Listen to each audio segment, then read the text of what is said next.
gracias a Dios porque Dios es bueno y hemos cogido a Ageo, porque siempre estamos con el Nuevo Testamento y vamos a ver a Cristo también en el Viejo. Cristo está desde Génesis a Apocalipsis, entonces es bueno que hagamos algo, ¿no? Que hagamos un equilibrio y veamos en Cristo en todas las Escrituras. Aleluya. ¿No se escucha? ¿Sí? Aleluya.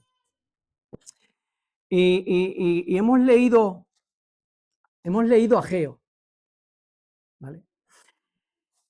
Y habéis visto lo que estaba sucediendo, ¿verdad? Por eso he titulado a esta predicación La autocomplacencia o la gloria de Dios. Y vamos a ver el desarrollo de la escritura, que por qué hemos puesto la autocomplacencia. Hemos podido ver lo que ha leído el pastor, lo que estaba pasando. Y primero me gustaría hacer una pregunta para que meditemos, porque según las escrituras siempre decimos que ellos no son tan diferentes a nosotros, somos más bien iguales, cometemos los mismos errores. Entonces, es una pregunta que ¿qué lugar ocupa Dios realmente en nuestra vida? Es algo para que uno mismo se pregunte a sí mismo, porque muchas veces decimos que Dios es lo más importante, pero luego vemos otra realidad en el transcurso del día, que tenemos muchas prioridades y que Dios pasa a un segundo lugar. Tenemos tiempo para nuestros trabajos, eso es lo primero, para proyectos personales, para vacaciones, incluso el que las tenga, para las redes sociales, para la televisión. Tenemos mucho tiempo, invertimos mucho tiempo en muchas cosas. Entonces, al cabo del día, me puedo hacer esta pregunta: ¿qué lugar ocupa Dios en mi vida? Si pasando los días hago cualquier otra cosa, me autocomplazco. Y algo muy parecido estaba pasando en el tiempo del profeta, que es lo que hemos leído. Es verdad que no estamos bajo el mismo contexto, ni somos el pueblo de Israel, pero cometemos el mismo pecado y cometemos los mismos errores, con distintos nombres, en distintos lugares y en distintas épocas. Cometemos lo mismo. Es lo mismo. No somos distintos. Pero antes me gustaría agregar el contexto, porque hemos empezado como que Ageo profetiza cuando vienen del exilio. Entonces me gustaría meter un poquito el contexto histórico, un poquito breve, en qué es el exilio y de dónde proviene el exilio, para que entremos un poquito en el contexto del libro. Nos meteremos en el libro y un poquito antes. El pueblo de Israel estuvo en Babilonia como consecuencia del juicio de Dios por su pecado. Dios había hecho un pacto con el pueblo de Israel: si lo obedecían serían bendecidos y si se apartaban vendría disciplina. No una destrucción total, una disciplina. Entonces, ¿el exilio fue una disciplina? Sí, claro, si no lo hubiese destruido no era una destrucción, era una disciplina. Se apartaron de él, vivían en injusticia e ignoraron a los profetas. Y Dios envió a múltiples mensajeros, pero no quisieron escuchar. Y he estado mirando el contexto del exilio y es tremendo, porque vienen del exilio, pero por ejemplo, para que veamos un poquito el contexto más atrás, ¿vale? Mira, Isaías anunciaba el juicio del exilio, pero también la esperanza futura. Jeremías advertía claramente que vendría un exilio. Sofonías habla del juicio de Dios. Habacuc explica por qué Dios usaría Babilonia. Estos libros nos ayudan a entender el porqué del exilio. Segunda de Reyes, la caída de Jerusalén. La segunda de Crónicas resume el desastre de la deportación.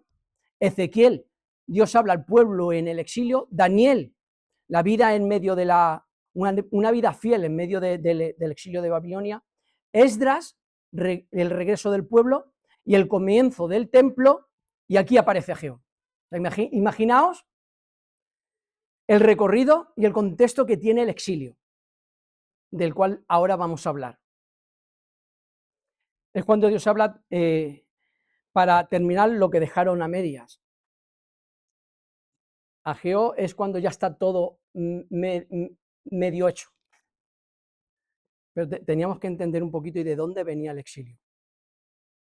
Debemos de entender que Dios usó al rey Nabucodonosor para que invadiera Jerusalén, destruyera el templo y llevara al pueblo cautivo a Babilonia, alrededor del año 586 a.C. Debemos de entender lo que es el exilio. El exilio es cuando te expulsan de la casa o del país a la fuerza, aunque no quieras, te sacan de ahí. Ese es el exilio, te sacan. Eso es lo que hicieron. No fue un plan, no obedecéis hoy y mañana al exilio, no. Dios lo que no quería es que pasase esto, el corazón de Dios quería que su pueblo siempre obedeciese, pero no obedecía nunca. Y empezó durante siglos profetizando que se arrepintiese, que cambiasen, los profetas anunciando la parada de su pecado, ellos sin obedecer, hasta que llega esto. O sea, es largo el exilio, o sea, es casi media historia del libro del Viejo Testamento, hablan de la deportación de Babilonia. Y ahora vamos a meternos en el libro de Ageo, ¿vale? ¿Vale? Y vemos en los versículos del 1 al 5, ¿vale? Que hemos leído, que Dios habla por medio del profeta por lo malo que había hecho y les dicen una palabra: meditad en vuestro camino. Ese es es como un paro en el camino, es meditar de lo que estáis haciendo. Después de todo lo que había pasado, se habían salido de allí de Babilonia, ya estaban allí, habían empezado y se habían parado. Y ahora el profeta Ageo interviene diciendo: meditad en vuestro camino lo que estáis volviendo a hacer otra vez. Considerad, en el versículo 5, en el versículo 7, dice: considerad vuestros caminos. Lo hemos leído. Dice en el 2: así ha hablado Jehová de los ejércitos, diciendo: este pueblo dice, no ha llegado aún el tiempo de que la casa de Israel sea reedificada. Entonces vino palabra de Jehová por medio del profeta Ageo, diciendo: es para vosotros tiempo, para que vosotros de habitar en vuestras casas artesonadas y esta casa esté desierta. Así ha dicho Jehová de los ejércitos: meditad bien sobre vuestros caminos.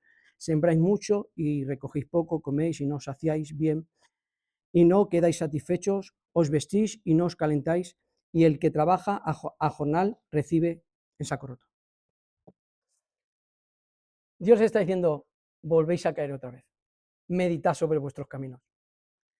Es reflexionar profundamente, de una manera como la que están viviendo, es detenerse con intención para evaluar tu vida, para aprender a alinearla. Párate, medita, reflexiona, considera, párate, mira lo que estás haciendo. ¿Lo estáis volviendo a hacer? ¿Estáis bien lo que estáis haciendo? Ellos se habían enfocado en sus propias vidas, en sus negocios, en su autocomplacencia, olvidándose que vivían delante del rostro de Dios. ¿Qué es la autocomplacencia? Es buscar constantemente tu propia satisfacción, comodidad y placer sin cuestionarte si lo que haces es correcto. Es vivir con la mentalidad de que mientras que yo esté bien, todo vale. Mis casas, mi sembrar, todo lo que recoja, mi casa bien artesonada, bien colocada, que no me falte de nada. Mi placer, lo que yo quiero, lo que yo deseo. Esa es la autocomplacencia. Y se olvidaron de que vivían delante del rostro de Dios, porque te olvidas. Cuando te autocomplaces, te olvidas de que estás delante del rostro de Dios, que es la palabra que decimos nosotros, vivir corandeo. ¿Qué es vivir corandeo? Es vivir con la conciencia de que Dios te ve, te conoce y está presente en todo momento de tu vida. Eso es vivir corandeo. Es vivir con integridad, con reverencia, sabiendo que estamos delante de Dios y no solo delante de las personas, sino también delante de Dios en todo momento y en todo lugar. Es vivir con una transparente conciencia, una conciencia tranquila y alineados con Dios. Y claro, no vivir bajo esta perspectiva de vivir corandeu es ignorar que estamos delante del rostro de Dios. Es vivir complaciéndote. Nos olvidamos de que estamos delante en todo momento, que Dios nos observa nuestra vida en todo momento. Claro, ¿qué consecuencia tiene? ¿Qué consecuencia tiene la autocomplacencia? Una mente dividida, una vida dividida. Yo soy en casa de una forma, delante de la gente de otra. Ese es el empezar de la autocomplacencia. Tomamos decisiones sin guía, sin pensar lo correcto delante de Dios, sabiendo que estamos delante de Dios. Y lo peor es la falta de sensibilidad moral, que es llegar a no ver el pecado como algo grave, pensando que lo que hago igual no tiene tanta importancia. Eso es cuando pierdes las perspectivas de vivir corandeo, sino autocomplaciéndote. El pecado ya no es tan malo, no es tan grave, es más bien pequeñito. Lo que yo hago no tiene tanta importancia, porque me ciego. Y vemos las consecuencias de la autocomplacencia en los versículos. Dice, siembran mucho, cosechan poco, comen, no se sacian, se visten, no se calientan, trabajan, el dinero se pierde, tienen cansancio sin gozo, esfuerzo sin fruto, vida sin satisfacción. Siembran, no recogen. Dice, me visto y es que no, ni me caliento.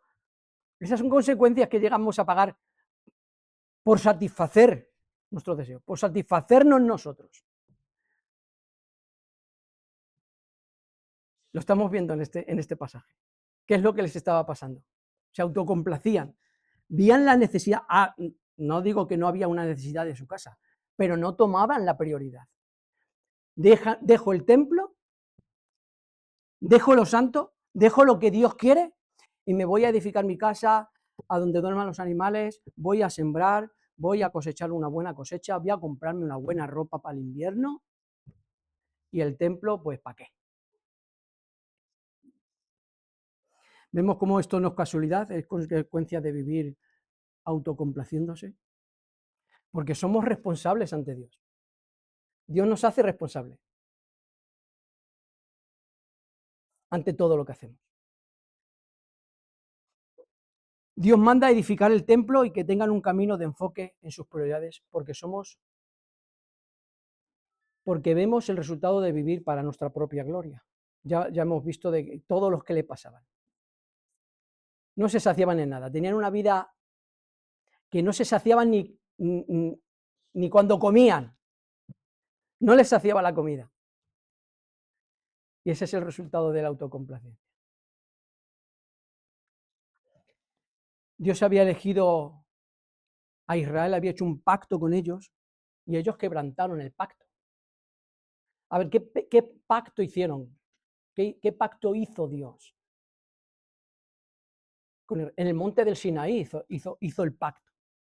Y como base fueron los 10 mandamientos. Ese fue el pacto. No era un acuerdo legal, sino una relación lo que Dios quería con el pueblo de Israel. Dios quería un pueblo que viviese delante de él, obediente y con la prioridad de Dios. El pacto bíblico, el pacto bíblico no es un igual entre nosotros y Dios, porque Dios toma la iniciativa de hacer el pacto. Un pacto es el compromiso que Dios establece para relacionarse con el hombre, pero es algo serio, no es algo a la ligera. Dios no se relaciona con nosotros de una forma lejana, sino cercana, y entonces toma un pacto, pero un pacto para que nosotros lo obedezcamos, y Él establece las normas. A través de un compromiso real, fiel y lleno de gracia. Ese es el pacto que hizo Dios con el pueblo de Israel. Para poder relacionarse con Él, ellos tenían que estar comprometidos, y por eso le puso ese pacto, que fue la ley, con la base de los 10 mandamientos. Y deberían de obedecer. Para poder tener una relación con Él, deberían de vivir íntegramente y de tomar prioridades, no vivir como ellos quieren vivir.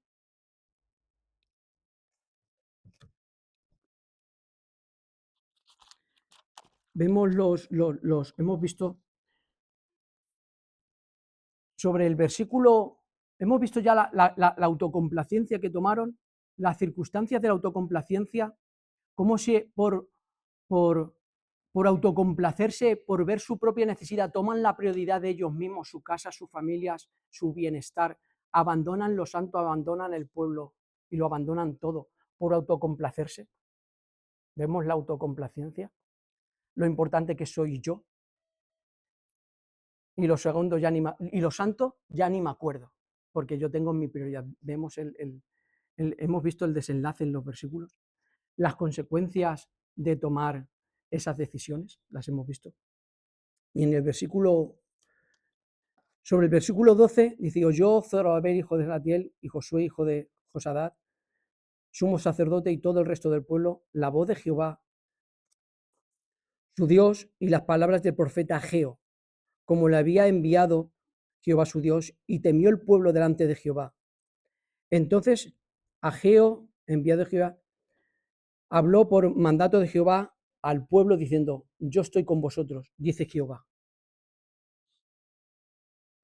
Y despertó Jehová el espíritu de Zorobabel, hijo de Salatiel, gobernador de Judá, y el espíritu de Josué, hijo de Sadat, sumo sacerdote, y el espíritu de todo el resto del pueblo. Y vinieron y trabajaron en la casa de Jehová de los ejércitos, su Dios, en el cual, en el día 24 del mes sexto, en el segundo año del rey Darío. Dios ya les ha llamado la atención por su pecado, por todo lo que le estaba pasando. Es un pecado que ya volvían a cometer. No es un pecado nuevo a los ojos de Dios. Eso de abandonar lo santo le venía desde las generaciones de atrás, por eso le vino la deportación de Babilonia. Por eso le pasó eso. Y Dios vuelve a decir: considerad vuestros caminos. Otra vez, otra generación, otra vez lo mismo. Venís, empezáis, abandonáis, vivís para vosotros y otra vez volvís a caer. Y dice: considerad vuestros caminos. Y ahora Dios dice que despierta en Zorobabel. El que consideren sus caminos y les vuelve a hacer que ellos reconozcan su fallo, sus caídas, y Dios obra en misericordia. Siempre ha tenido misericordia, porque vemos que el exilio no fue un juicio, sí fue un juicio, pero no para destrucción, sino para hacerles entender y volverlos a Él, porque la intención de Dios es siempre hacer volver al hombre a Él. Por eso no los destruye, porque tiene gracia, tiene misericordia, les hace entender, les hace meditar sobre sus caminos, que reconozcan sus caminos, para que vuelvan a Él. Las circunstancias de lo que pase, pues son juicios de Dios, pero para hacernos volver a Él.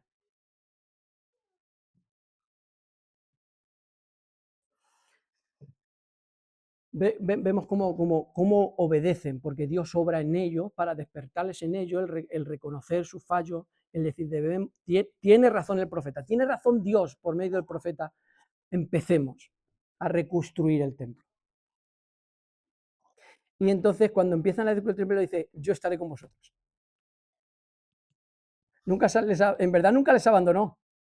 Estaré con vosotros mientras que construís, porque esto es lo que yo quiero. Ahora, llegado a este punto, una pregunta: ¿por qué tanta insistencia con el templo, Dios? ¿Por qué tanta insistencia? ¿Por qué dejar sus casas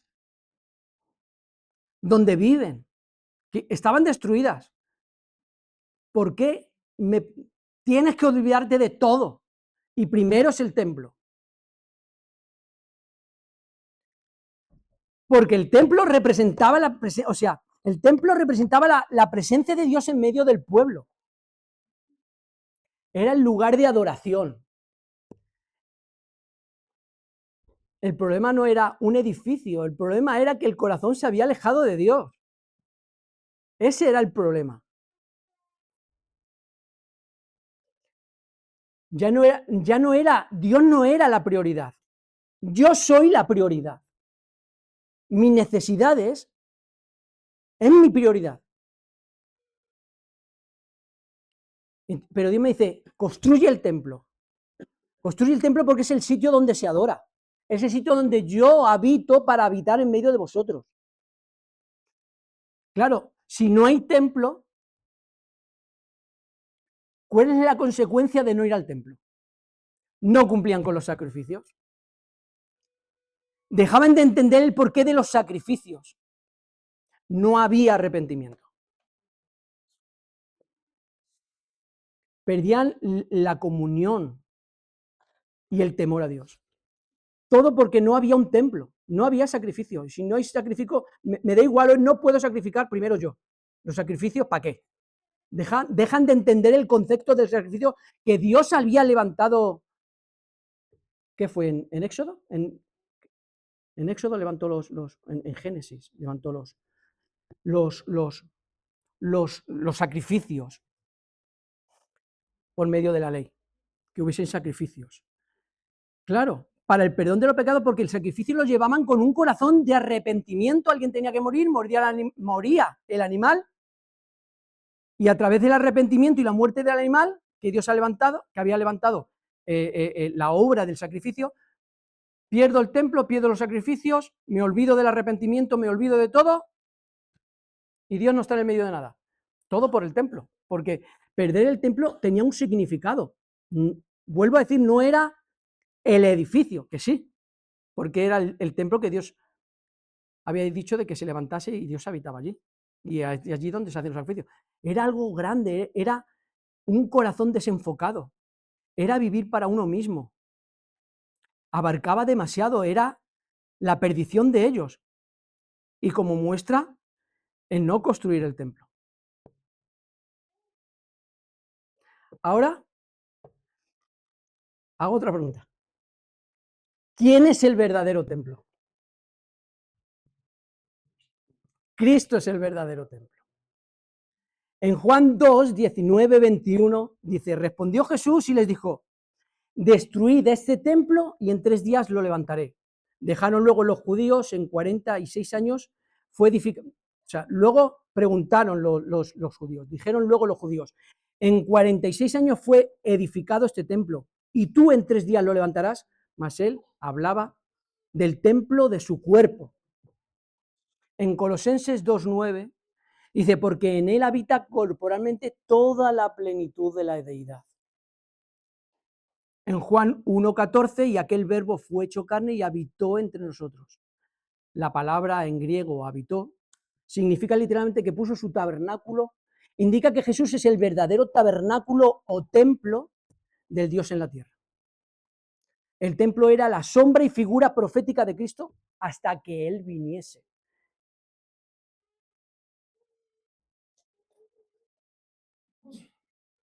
Era la sombra, era una figura profética hasta que Cristo viniese. Tenía que estar el templo por los sacrificios y por lo que representaba hasta que Cristo viniese. Pero vino Cristo, ya no hay templo, porque Cristo es el verdadero templo, en el cual Dios habita en toda su plenitud en Cristo.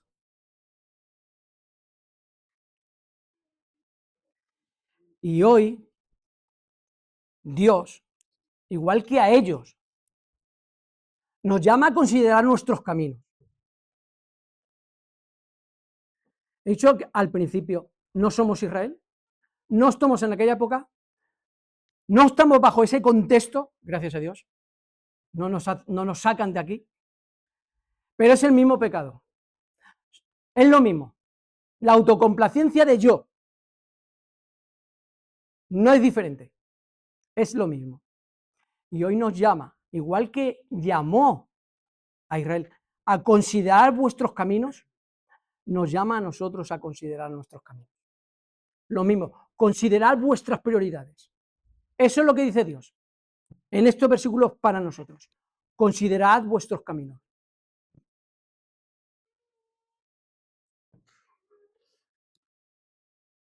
¿Por qué? Porque Él es el verdadero camino, la verdad y la vida. Él es el camino al Padre, no hay otro. Y cuando tomamos y nos desenfocamos, estamos dejando de ver el camino, de ver la verdad y de vivir una verdadera vida. Porque Él es la vida. Y la autocomplacencia nos hace eso, nos desenfoca. Dejamos de ver el camino. Nosotros tenemos el verdadero templo, que es Cristo, tenemos a Cristo. Es fuerte. Por eso dice que considerad vuestros caminos, porque Cristo es el templo. Que admiremos el templo, que observemos el templo. Es Cristo. Por eso debemos de vivir una vida centrada en Él. Porque Cristo debe de ser el centro o no es nada. Porque cuando decimos lo dejamos en un segundo lugar, es un lugar externo a mí. Porque verdaderamente no hay un segundo lugar, Cristo no sería nada. Porque si me centro en mí, después de mí, ¿quién hay? O sea, soy yo, es el último, lo último. No es en mí un segundo, es no tengo, me olvido. Y todo está en la consecuencia del pecado de la autocomplacencia. Me autocomplazco. Las cosas que hago no son tan malas. No debo de hacer tantas cosas santas. No debo de conocer tanto a Cristo. Pierdo todas. Pierdo la santificación por autocomplacerme. Debo de invertir tiempo en conocer a Cristo. Debo de invertir tiempo en hablar con Él. Debo de entender de que vivo enfrente del rostro de Dios. Porque en verdad esa es la verdad. Y vivir sin esa conciencia es vivir ciego a esta verdad. Por eso hoy Dios nos llama a examinar nuestros caminos. Consideremos, meditemos, reflexionemos sobre cómo vivimos. Dios nos hace responsables ante esto. Nos hace responsables ante cómo actuamos. Somos seres responsables. Los animales viven por instinto. Los animales viven por instinto porque Dios los creó con instinto. El único que es consciente del Dios creador y le ha hecho consciente y responsable es al hombre. Y por eso el hombre puede tener un trato íntimo con Dios por medio de Cristo, que es el verdadero templo. Así que, hermanos, os quiero dejar con esto. Consideremos hoy nuestros caminos. Si llevo tiempo viviendo para mí, autocomplaciéndome a mí, Dios nos llama a que paremos y reflexionemos y miremos lo que estamos haciendo. Simplemente estamos contemplando a Cristo y Él es nuestra prioridad. Y está hablando del pacto, del pacto que hizo Dios, Dios con Israel, que hizo un pacto de obras, porque habría que sacrificar. Pero hoy ya teniendo al verdadero templo, Él dejó el nuevo pacto. El antiguo pacto muestra una necesidad. Cristo trae la solución. Una necesidad porque verdaderamente no se podría cumplir perfectamente el pacto. Cristo vino a cumplir la ley. Él cumplió todo y nos trajo el nuevo pacto en Él. Y hoy recordamos eso. El nuevo pacto. Cristo nos trae la solución al gran problema que había. Porque tener ese pacto no es que se fuese malo, es que teníamos un problema nosotros. No es que el pacto que hizo Dios con Israel, eso fuese un problema. Es que el hombre tenía un problema. Y Cristo es nuestra solución.